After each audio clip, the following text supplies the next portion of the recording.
तो स्टूडेंट, आज हम शुरू करने जा रहे हैं क्लास 10 मैथ एनसीईआरटी का चैप्टर फर्स्ट रियल नंबर। तो इसमें सबसे पहले जो हमारा फर्स्ट चैप्टर की स्टार्टिंग में ही सबसे पहले टॉपिक जो है हमारा इक्वलेट्स डिवीजन थ्योरम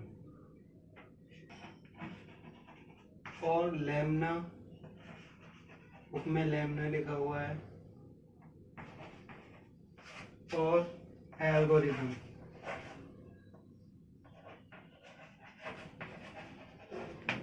हम तीनों चीज कर सकते हैं, तीनों को मतलब एक ही है। तो इसको समझने के लिए देखिए, कुछ नहीं है, ये जो भी हमने बेसिकली पढ़ा था क्लास अपनी बचपन की क्लासों में पढ़ा था उसी के बारे में है। जैसे कि मैं आपको एक एग्जांपल की हेल्प से बताता हूँ, आप अच्छी तरह से समझोगे। जैसे कि हमने 2 का डिवाइड करा 17 में, then 2 6 8 टाइम्स रिमाइंडर 1। तो हम एक बार रिकॉल करते हैं, हम इन चीज़ों को क्या बोलते हैं। हम इसको बोलते हैं क्वोशिएंट, इसको बोलते हैं हम रिमाइंडर, इसको बोलते हैं हम डिवाइजर, और इसको बोलते हैं हम डिविडेंड।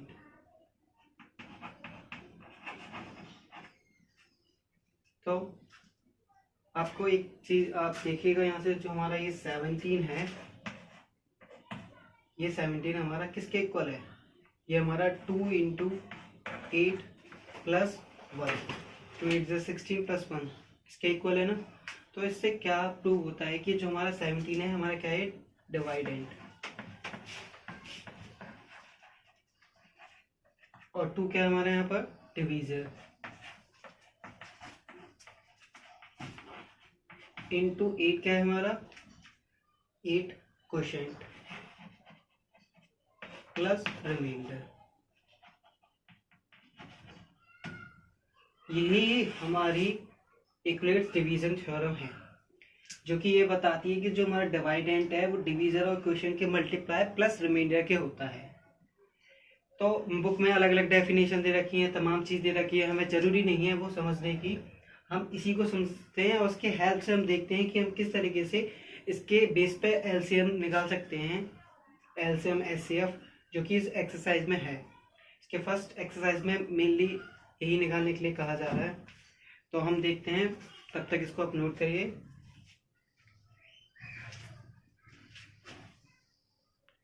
तो देखते हैं हम HCF of 125, 124 and 24।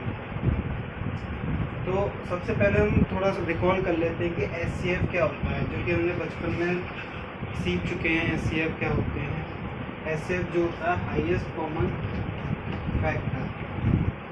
Highest common factor को हम किसी का भी एचसीएफ कहते हैं। तो ये हाईएस्ट कॉमन फैक्टर वैसे होता क्या है?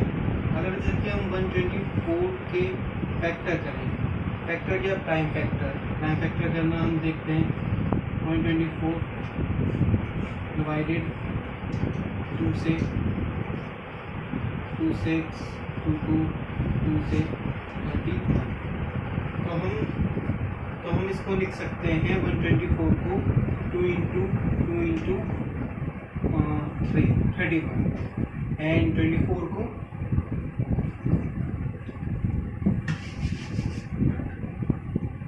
सेम 24 को हम क्या लिख सकते हैं? 2 इंटू 3 2 इंटू 3। तो इसमें हम देखते हैं हाईएस्ट कॉमन फैक्टर वो होता है कि वो फैक्टर क्या होता है? फैक्टर जैसे कि कोई भी हमने नंबर लिया तो हम उसको जिस प्रोडक्ट के रूप में लिख सकें, तो हम इन नंबरों को फैक्टर कहते हैं। तो हमने इनको इनके फैक्टर में लिखते हैं। अब हाईएस्ट कॉमन, अब इनमें से कॉमन देखा जाए तो ये 2 कॉमन है। अगर इसको हम ऐसे लिखें तो 4 into 31 and this one 4 into 6। तो हाईएस्ट कॉमन जो दोनों में जा रहा है 4 है। तो इन दोनों का जो एचसीएफ होगा, ये वो तरीका है जो हमने बचपन में सीखा, 4। ठीक है। अब हम देखते हैं कि हम इक्वलेट्स डिवीजन थ्योरम लगाते कैसे कर सकते हैं इन क्वेश्चन। तो इक्वलेट्स थ्योरम के लिए हमें क्या करना पड़ता है? करने के लिए सबसे पहले हमें इसमें से ये हमारा बड़ा नंबर है, ये हमारा छोटा नंबर है, तो हमें छोटे नंबर को डिवीजर मानकर और बड़े नंबर को डिवाइडेंड मानकर हम इसको डिवाइड करते हैं, मतलब डिवाइड करते हैं सिंपल से। तो जब हम 24 का 124 में डिवाइड करेंगे, 24 3 नहीं 5 24 5,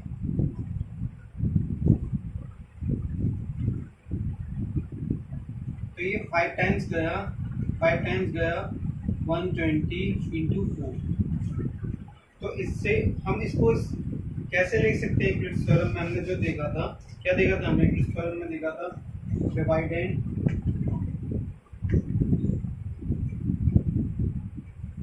इक्वल टू डिवीजर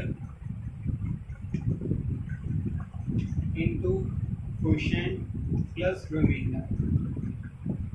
डिवाइडेंड है इसमें 124, डिवीजर हो गया इसमें 24, क्वोशिएंट हो गया 5, रिमाइंडर हो गया 4। तो इसके अकॉर्डिंग हमारा जो रिमाइंडर है यहाँ पर 0 नहीं आया। जब हमारा रिमाइंडर 0 आ जाता है तो फिर जो डिवाइजर होता है वो हमारा एलसीएम होता है। क्या? जब हमारा इस तरीके से हम ये स्टेप 3-4 बार करते हैं जब तक कि हमारा रिमाइंडर 0 ना आ जाए। जिस स्टेप पे हमारा रिमाइंडर 0 आ जाता है वहीं पे हमारा जो डिवाइजर होता है वो इस पूरी का एचसीएफ होता है। अभी हमारा रिमाइंडर 0 नहीं आया, हम लिख सकते हैं कि remainder is not equal to 0। तो फिर हम अगेन इस डिवाइजर को डिविडेंड मानकर और इस रिमाइंडर को डिवाइजर मानकर इसको डिवाइड करेंगे। 24 4 6 24 0, रिमाइंडर 0 आया हमारा। तो हम इसको अगेन ऐसे लिख सकते हैं 24 इक्वल टू हमारा डिवाइजर है 4 इंटू 6 प्लस रिमाइंडर 0। तो अब हमारा रिमाइंडर 0 आ चुका है। तो हमारा जो ये डिवाइजर है 4 इसका मीन्स एचसीएफ ऑफ 124 एंड 24 होगा 4। तो हम इस स्टेप को वहां तक करते हैं जैसे कि मैंने बताया कि हम इस स्टेप को तब तक रिपीट करते हैं जब तक कि हमारा रिमाइंडर 0 ना आ जाए। जिस पॉइंट पे मतलब जब हमारा रिमाइंडर 0 हो जाता है तो उसी टाइम पे जो डिवाइजर होता है वो हमारा इन दोनों नंबरों का एचसीएफ होता है। तो हम देखते हैं सेकंड क्वेश्चन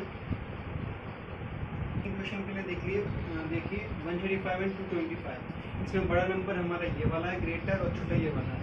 तो क्या बताया था हमने? छोटे नंबर को बड़े नंबर में डिवाइड करते हैं, फिर उसी तरीके से हम आगे देखते हैं कि क्या रिमाइंडर 0 आता है नहीं आता। नहीं आता तो फिर अगेन रिपीट करते हैं। देखिए हम करते हैं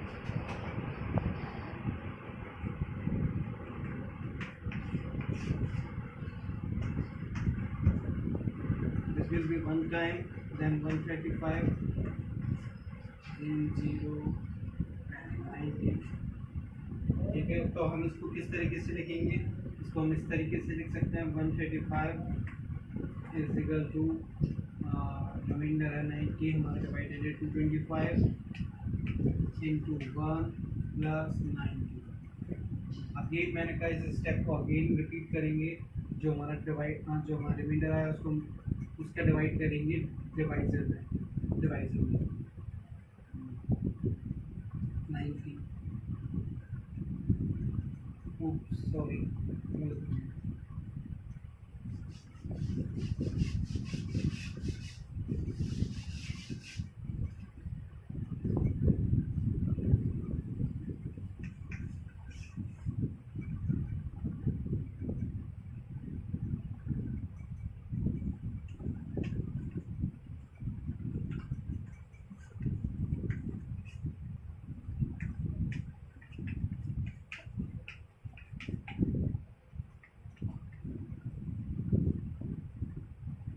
तो देखिएगा अब जो हमारा ये 90 है रिमाइंडर, इसका डिवाइड करेंगे अगेन 135 में।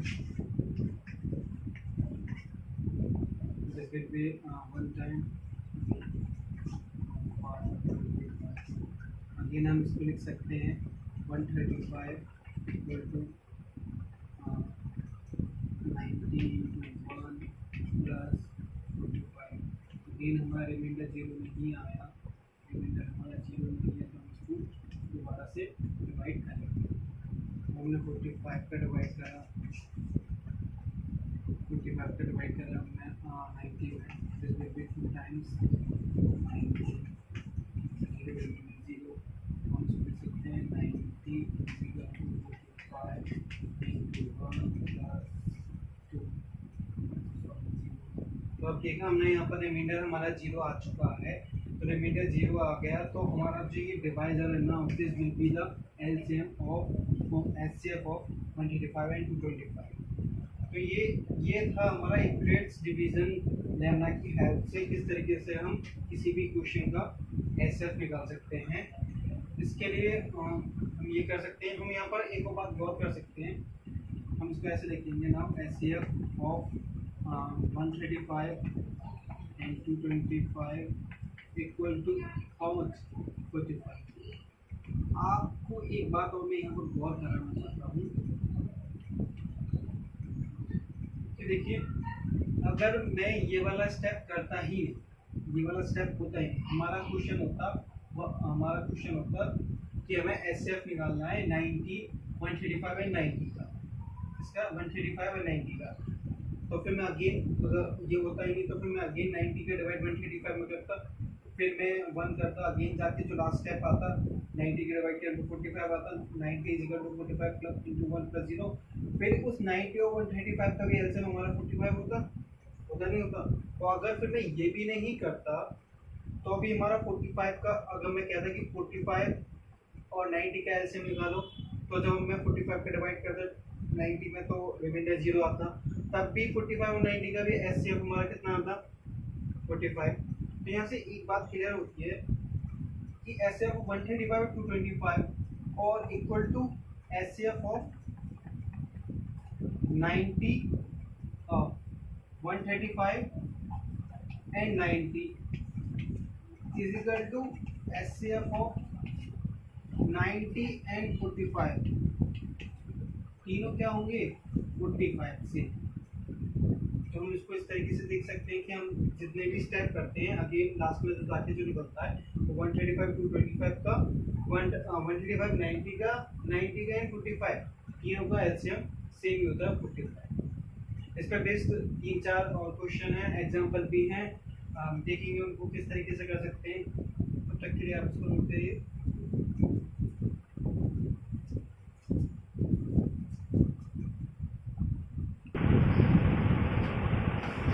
देखिए कुछ क्वेश्चंस हमारे इस तरीके से हैं इसमें कि so that every positive even integer is of the form 2q and that every positive odd integer of the form 2q + 1 if we some integer.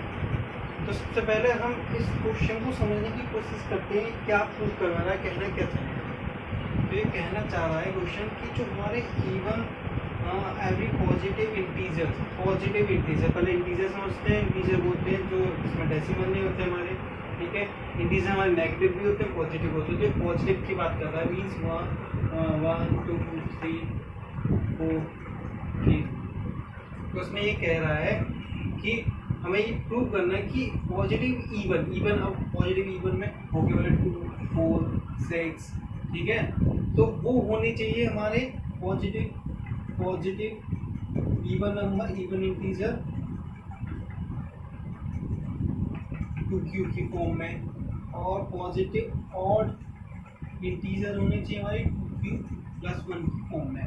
तो ये क्वेश्चन हमसे कह रहा है कि हमें इस तरीके से इसको प्रूव करना है। तो देखते हैं हम इसको किस तरीके से प्रूव कर सकते हैं।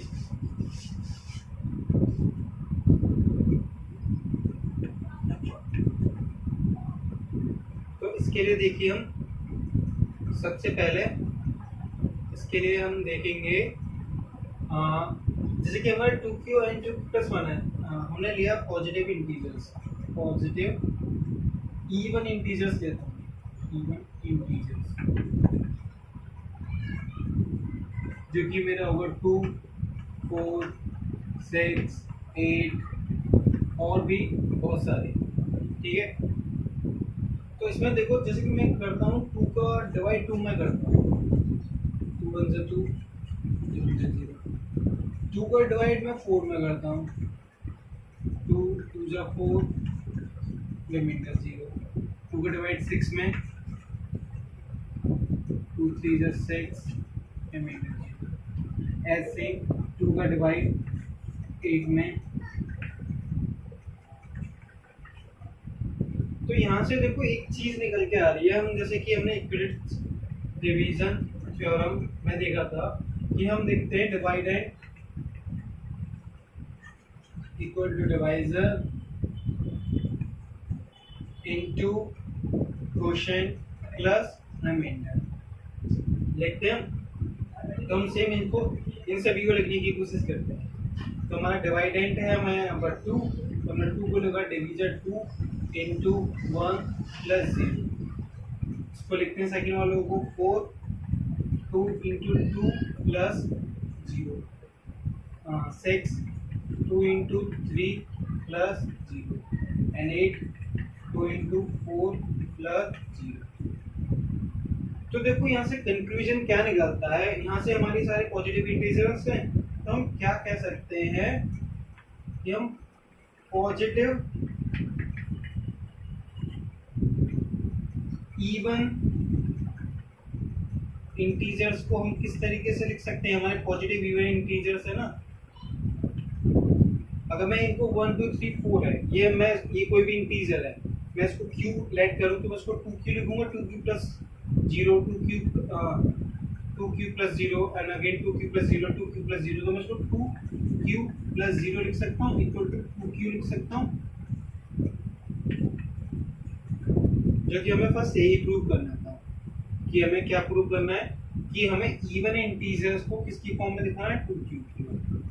सेम हम इसी तरीके से इसके पॉजिटिव ऑड इंटीजर्स को दिखाएंगे कि वो किस तरीके से 2q प्लस 1 में।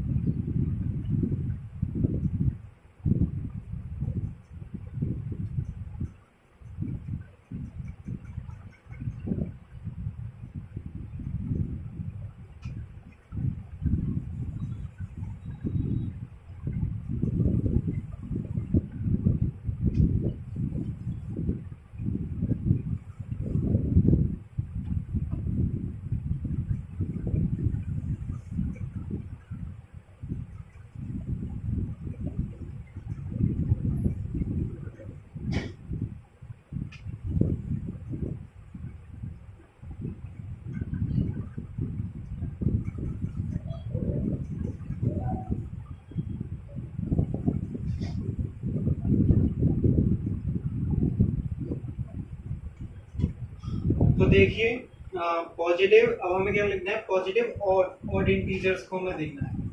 पॉजिटिव ऑड इंटीजर्स हमारे क्या हो सकते हैं, 1 3 5 7, इस तरीके से हमारे और भी हो सकते हैं। तो हम इन सभी का देखेंगे किस तरीके से।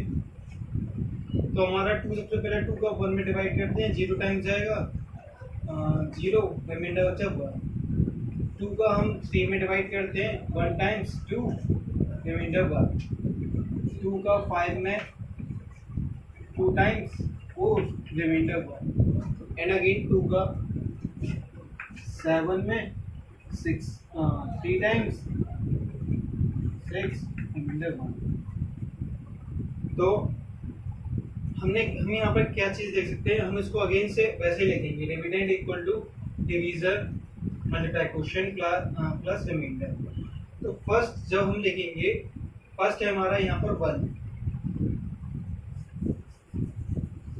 फर्स्ट है हमारा 1। तो 1 को हम किस तरीके से लिखते हैं, 1 डिवाइडेंट है, डिवीजर है 2, इसका क्वोशिएंट आया 0 एंड रिमाइंडर क्या है 1। 3 को लिखेंगे हम, 3 को 2 इंटू हमारा डिवाइजर कितने टाइम्स गया ये 1 टाइम्स और रिमाइंडर भी 1। इसी तरीके से 5 2 इंटू 2 एंड प्लस 1, 7 को 2 इंटू 3 एंड प्लस 1। तो इसको अगर हम देखें, हम पॉजिटिव ऑड इंटीजर्स को हम किस तरीके से रख सकते हैं, हमारे पॉजिटिव ऑड इंटीजर्स हैं, हम इसको इस तरीके से रखते हैं 2 इंटू ये भी हमारा कोई भी सम, देखो वहां पर दे रखा है क्यू क्या है हमारा सम इंटीजर है, कोई भी इंटीजर्स हो सकता है, तो मैं इसको लिख सकता हूँ 2q plus 1 where q is some integer. इस तरीके से हम इस टाइप के क्वेश्चन को करेंगे। इसी की तरह एक और एग्जांपल में इसका है, उसको भी मैं बताऊंगा, फिर हम एक और एग्जांपल देखेंगे। इस तरीके से इसका कंसेप्ट वाला क्वेश्चन क्लियर होगा, तब तक आप इसको नोट करिए।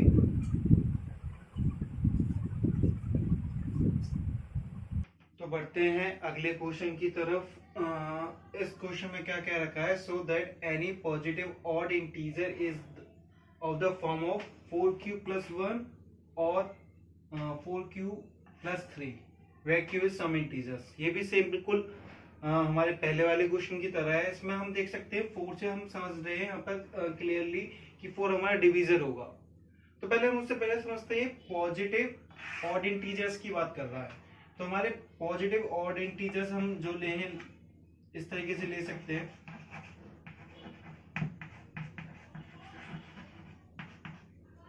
जैसे कि हम स्टार्टिंग से बात करें 1 3 5 1 3 5 7 9 11 13 15 17, इसी तरीके से और भी ले सकते हैं हम, बहुत होंगे। तो हम इनको लेके इसको जो ये दे रखा है इसको प्रूव कराएंगे। और हाँ, अगर आप सोचो कि हम जिस तरीके से हमने पहले वाला क्वेश्चन करा था उस तरीके से करेंगे तो हमें बोर्ड में एग्जाम नहीं, बोर्ड एग्जाम में हमारे मार्क्स काट दिए जाएंगे, नहीं, कुछ भी हो हमें मतलब हम अगर इस तरीके से करेंगे, हमें जरूरी थोड़ी है कि वो पूरी लैंग्वेज लेके एनसीईआरटी की लैंग्वेज थोड़ी याद करेंगे, थ्योरी।